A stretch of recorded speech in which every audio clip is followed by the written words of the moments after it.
Salut tout le monde!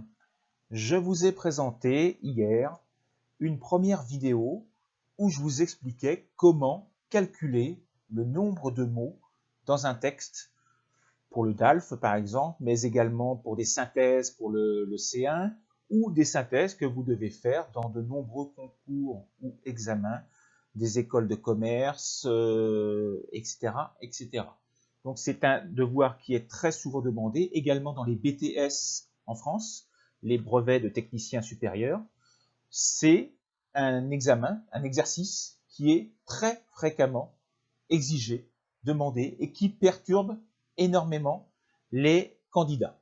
Alors, donc, je vous ai expliqué hier comment calculer les points, les mots, pardon.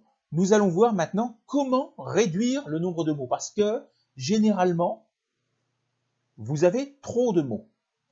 Vous vous trompez régulièrement, c'est-à-dire que si on vous demande 220 mots, vous allez vous retrouver avec 250, 260, 300 mots. Et donc, il va falloir trouver la solution pour réduire le nombre de mots. C'est très rare que vous n'en ayez pas assez. Quand vous n'en avez pas assez, c'est facile de rajouter quelques idées, un exemple, etc., etc. Quand il y en a trop, c'est beaucoup plus difficile. Donc, nous allons voir maintenant comment faire.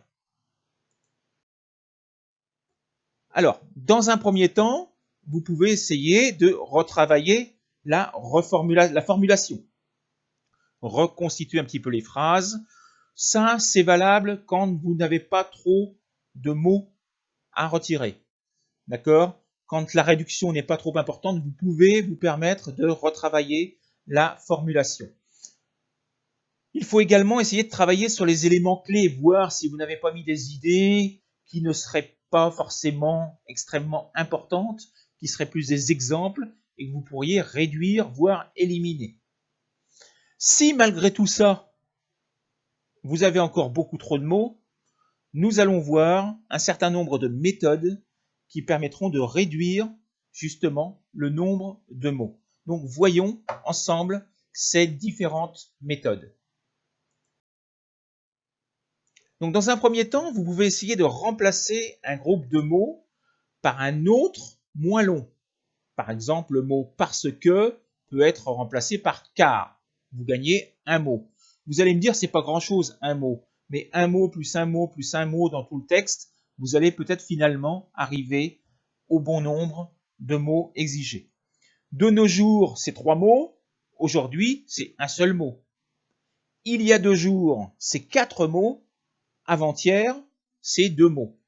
Alors, on voit tout de suite un problème, c'est qu'il faut avoir une grande richesse lexicale. Si vous ne connaissez qu'un mot, ça va être difficile. Il faut connaître plusieurs expressions qui sont synonymes pour pouvoir remplacer une expression par une autre plus courte.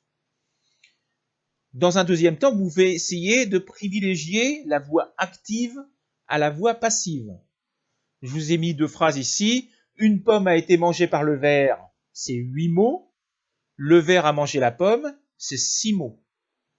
Une conférence avait été animée par un enseignant, c'est 8 mots. Un enseignant avait animé la conférence, on gagne 2 mots. Donc vous voyez, ce sont plusieurs petites techniques qui permettent de réduire petit à petit le nombre de mots. En voilà une troisième, utiliser les appositions pour exprimer un lien de cause. Donc quand vous avez car ou parce que, vous pouvez vous en sortir autrement. Il va se coucher car il est fatigué. Vous pouvez très bien mettre fatigué, virgule, il va se coucher. Vous avez gagné 3 mots. Vous voyez, voilà déjà 3 solutions possibles. Nous allons en voir d'autres. Alors en voilà une quatrième, ce sont les 2 points. Cette personne est agoraphobe, virgule, c'est-à-dire qu'elle n'aime pas la foule. Donc j'ai défini le mot agoraphobe. La définition aurait très bien pu être exprimée par les 2 points. Cette personne est agoraphobe, 2 points, elle n'aime pas la foule. On a gagné 5 mots. Vous pouvez utiliser les mots génériques pour remplacer des énumérations. Plutôt que de dire il cultive des salades, des carottes, des haricots verts, des aubergines, ce qui fait 12 mots, vous pouviez très bien dire il cultive des légumes. Vous avez gagné 8 mots. Les journaux, la télévision, la radio et Internet ont longuement commenté les résultats des élections américaines. 16 mots.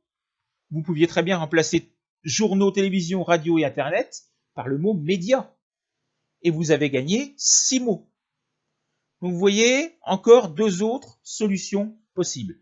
On va encore en voir 3 autres.